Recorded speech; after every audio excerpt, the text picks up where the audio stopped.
Everything we've discussed so far in this unit, up to this video and everything beyond this video, will be about what's called intramolecular forces.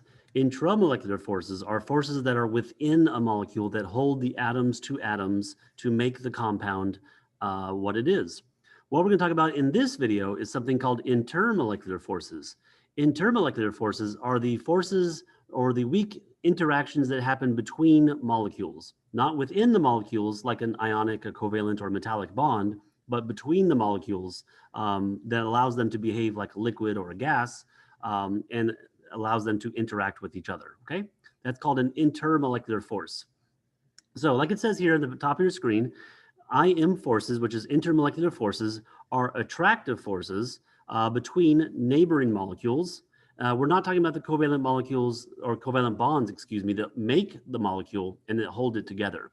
We're talking about maybe between different gas molecules or between water molecules or whatever it may be, okay? Again, that's an intermolecular force. So the first example we have here is hydrochloric acid in the liquid state. So notice this is a liquid. We're going to add 16 kilojoules per mole of energy. That's amount of energy. And that amount of energy will be just enough to overcome the intermolecular force that's going to keep that liquid held together. It's going to break those interactions, which is going to allow it to evaporate, volatilize, or vaporize, which all mean the same thing. And so it's going to go from a liquid to a gas. So it's still hydrochloric acid. It's still the covalent bond between the H and the Cl is still, what's the word? Still present, hasn't been broken. So it's still hydrochloric acid. It's just that they're not as close to be a liquid. They're now far apart to be a gas, okay? That again is an example of a physical change. We're changing the state of matter. We're going from a liquid to a gas, or it could be from a solid to a liquid or whatever.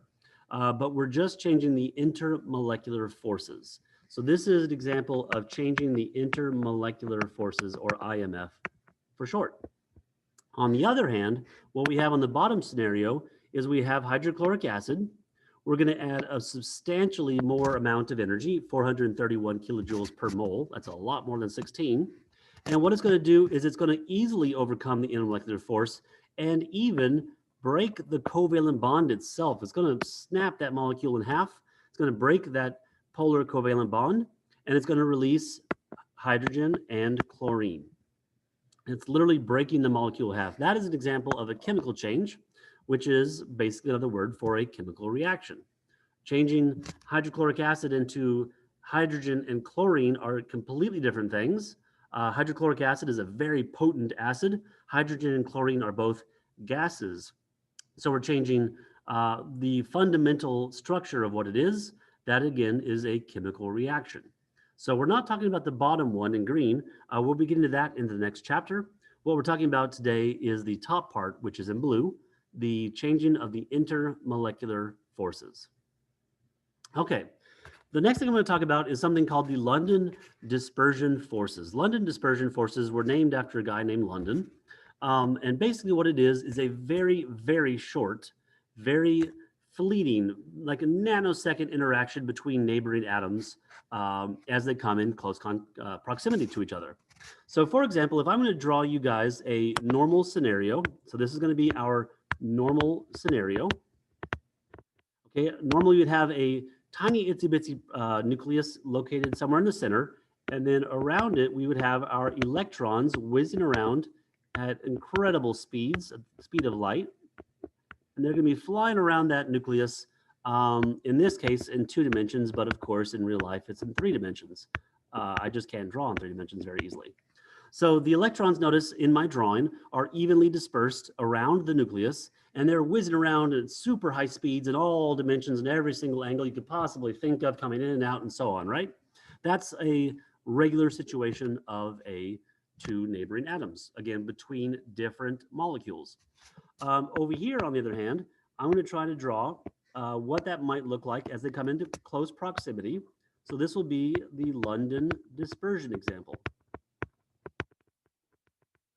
Okay, so what's going to happen is this nucleus on the left side is going to get attracted and a little bit off center because the electrons in this atom are going to spend just a little bit more time on this side of its atom.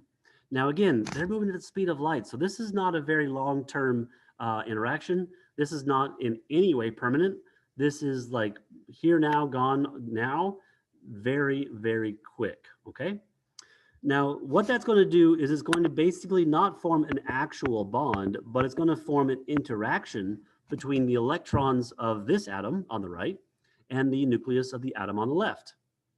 Now, the reason it's called a London dispersion is because the electrons over here are going to push the electrons of this atom away onto this side of the atom. So because of that, again, we call it a London dispersion. It's these electrons are pushing those electrons away. But in essence, again, it is basically what you need to know is that it's a weak, very fleeting interaction between two neighboring atoms where the electrons will just temporarily spend a little bit more time over here. The nucleus will move a little bit over here, and then it'll go back to normal, whizzing around in every different direction equally. Okay? Now, what that makes, that again is an example of a London dispersion. What that makes is what's called an induced dipole. A dipole is basically an atom or a molecule that has polarity. Now, you guys remember that this little symbol right here, let me draw it over here, means partial, right? The lowercase d letter of the Greek alphabet. You guys all know the capital letter D, it's called delta. You guys all seen that. But the lowercase d is that, and we use it in science to mean a partial charge. So because these electrons are unevenly distributed, this side of the atom is going to take a partial negative charge. This side of the atom is going to take a partial positive charge because of the nucleus located right there. Same thing over here, the nucleus is right there. I'm going to go ahead and say this is a partial positive. And again, I'm saying partial because this is not a permanent thing. This is very temporary. This side of the atom is going to be a partial negative. So what we in essence end up with is a induced dipole. So an induced dipole is basically where you have an atom that is temporarily, I'm going to go ahead and write this out, an atom that is temporarily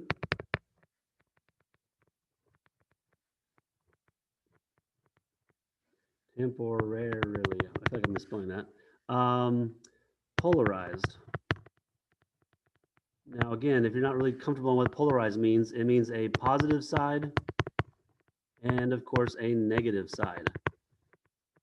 Okay?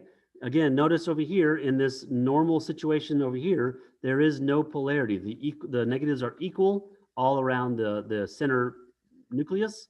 Over here, again, the center positive nucleus is centered, and then all the electrons are located around the outside.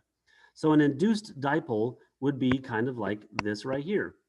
That uneven distribution of the electrons and the odd position of the nucleus gives it a partial positive and partial negative, which becomes an induced dipole. It becomes polarized, and they polarize each other. That's why it's called induced.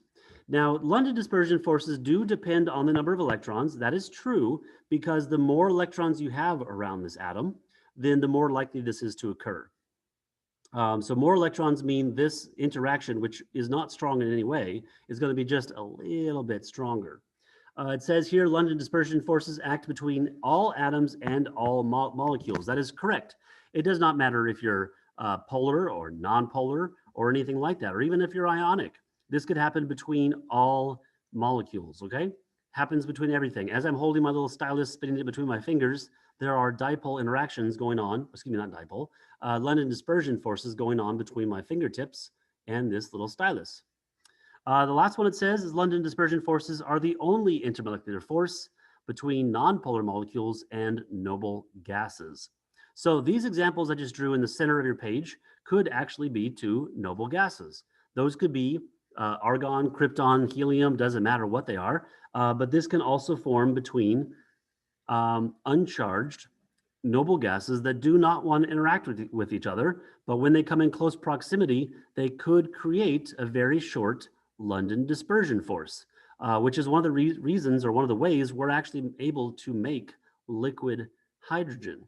But to make liquid hydrogen, which again is a change of state, therefore it is a intermolecular force, we would have to cool it to negative 268 degrees Celsius.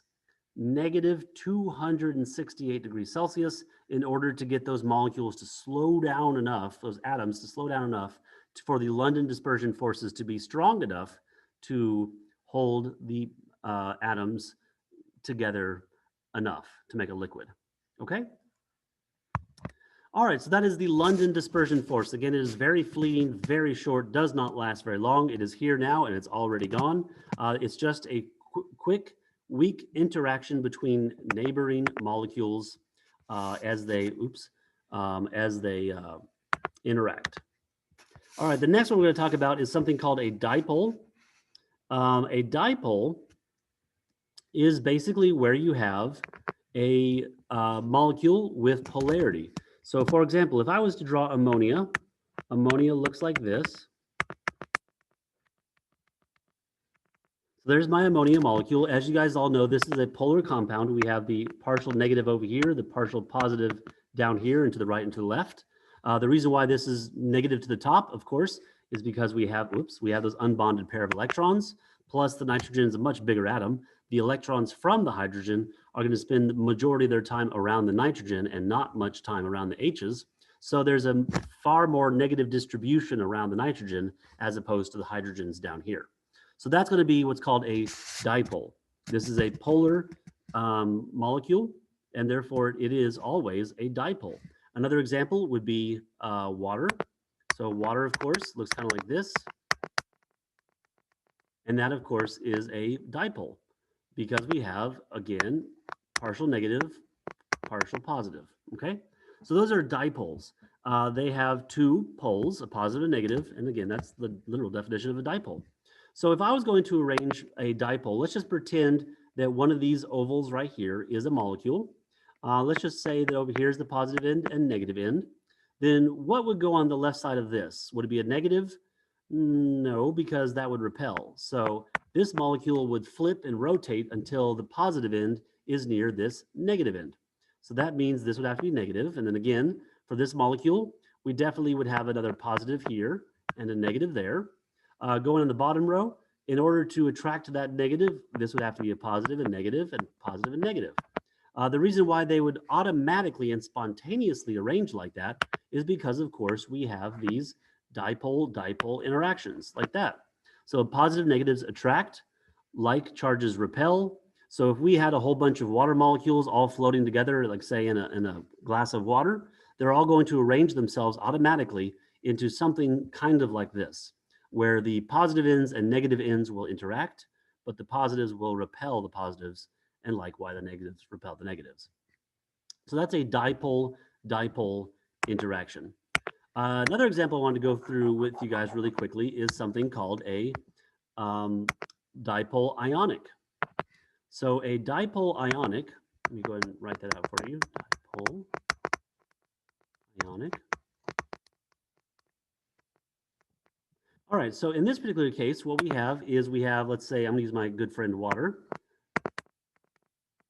It is one of the most important compounds on this planet. And then we have a sodium chloride crystal, which is good old table salt that you have on your fries. So when we put sodium chloride in water, the sodium breaks off and we are left with a sodium ion. The chlorine or chloride ion breaks off and we have a chloride ion. Sodium is a +1 because, of course, it's an alkali metal. It's in the first column. Chlorine is a halogen and it has a -1 because, of course, that's the way it works. It'll gain 1 electron from the sodium in this case to get 8.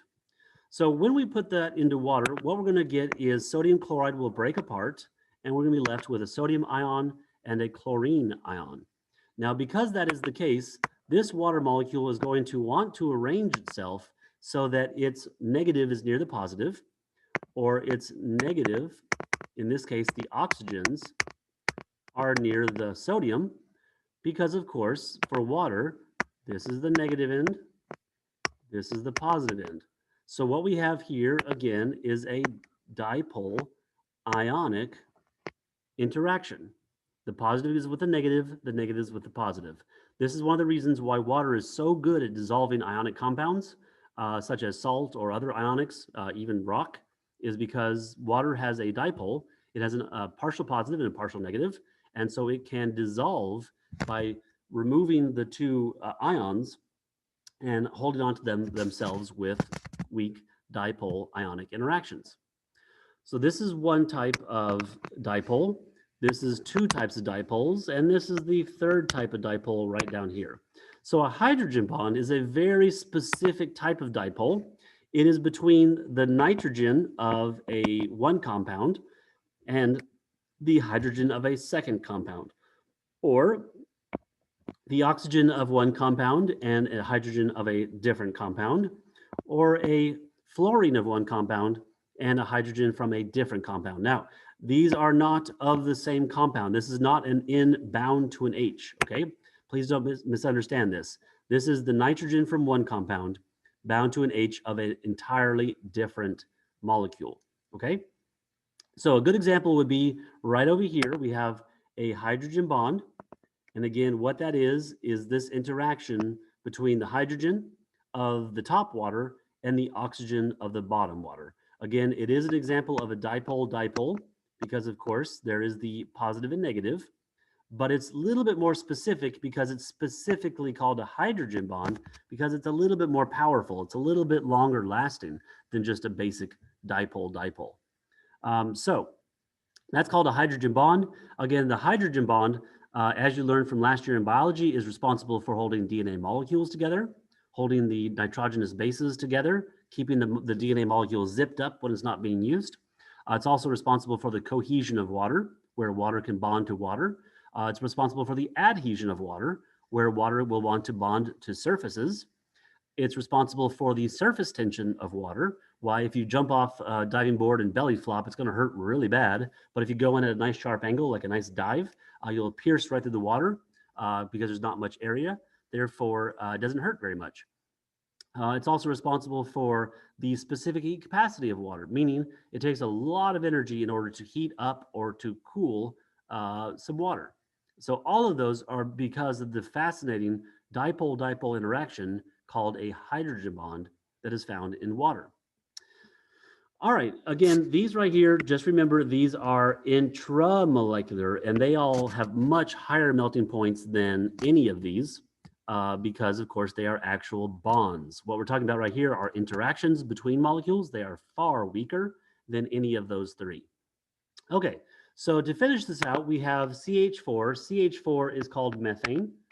It's a very smelly gas. It's a byproduct of our digestion. So again, you guys all know what it smells like, unfortunately. So that's methane.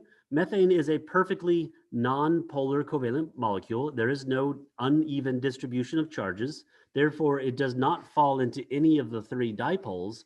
Therefore, the only thing it can be is an example of London dispersion. So meaning that as these molecules of methane dispersion, come in near proximity of each other, they can make an induced dipole, and they could force one of these H's or the C or something like that to have an uneven distribution of electrons and nucleus for a fleeting second, okay? Again, it's very, very weak, but it could interact. The next two, we have H2S and H2O. So H2S is going to look just like this, which again looks exactly like water. And that should not be a surprise because sulfur is located directly below oxygen and it also has 6 valence electrons. So of course it's going to bond the exact same way as oxygen would to 2 hydrogens. So they look identical, right? And as you guys probably already know, this is a bent molecule, bent molecular geometry. So therefore we have a positive end and a negative end and a positive end. So these are dipoles, right? If they're going to interact, technically it'd be a dipole-dipole. If they're going to interact with other dihydrogen monosulfides or other water molecules. They're both dipoles, but this one is a little special because it's not just a dipole, it's also a hydrogen bond, which again is the most special of all the intermolecular forces, okay?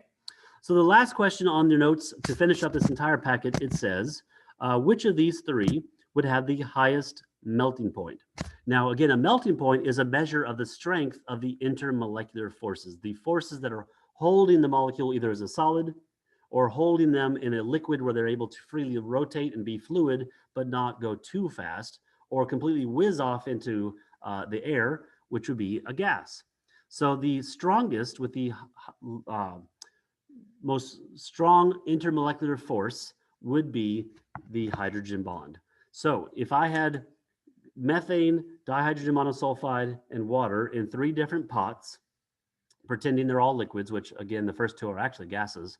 But if all 3 of them were liquids and I turn on the heater, 2 of them would vaporize instantly because they are already gases at room temperature. But water has to go all the way to 100 degrees Celsius in order to boil, in order to evaporate. And that is because, again, the strength of the intermolecular force called the hydrogen bond. Whew. All right, guys, that is everything you need to know about intermolecular forces, or forces between molecules, and how they interact and how how they influence the different states of matter, whether a compound or a group of compounds will be a solid, liquid, or gas. Thank you, guys.